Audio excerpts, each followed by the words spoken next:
তাছাড়াও আমরা এই ঐতিহ্যবাহী বিয়ানীবাজার, এই বিয়ানীবাজার এলাকার প্রবাসী লোক, অনেক লোক আমরা প্রবাসে বসবাস করেন, আমি তাদেরকে সেলিউট জানাই। এই প্রবাসীরা কিন্তু আমাদের হৃদয়ের স্পন্দন, আমাদের হৃদয় বলতে গেলে প্রবাসীরাই আমাদের অনেক বড় সম্পদ। এদের জন্য আমরা অনেক কিছু করতে চাই।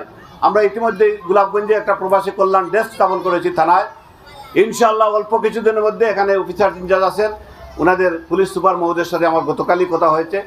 আগামী কিছুদিনের মধ্যে বিয়ানীবাজারও আমরা একটা প্রবাসী কল্যাণ ডেস্ক স্থাপন করব, প্রবাসী কল্যাণ, যেখানে প্রবাস থেকে আমাদের ভাই বোনেরা যাদের বাড়িতে কোনো সমস্যা, যাদের ব্যক্তিগত কোনো সমস্যা হলে, সহায় সম্পত্তি নিয়ে কোনো সমস্যা হলে সরাসরি ওনারা বিদেশ থেকে বসে ফোন করতে পারেন। পুলিশ একজন অফিসার সেটা ধরবেন, সেই ফোন ধরার পরে যেটা প্রয়োজন যেখানে সেখানে ব্যবস্থা নেবেন। এটা অফিসার ইনচার্জ আছেন, ওনার এসপি সাহেবও জানেন। এটা আমরা অত্যই সপ্তাহ বা 2 সপ্তাহের মধ্যে আমরা সেই কর্নারটিকে ইনশাআল্লাহ স্থাপন করব, যাতে আমাদের প্রবাসীরা তাদের নির্বিঘ্নে তাদের সহায় সম্পত্তি রাখতে পারে, দেশে আসতে পারে। উন্নয়নের ব্যাপারে, যোগাযোগ ব্যবস্থার ব্যাপারে আমরা অনেক কিছু করে যাচ্ছি আলহামদুলিল্লাহ।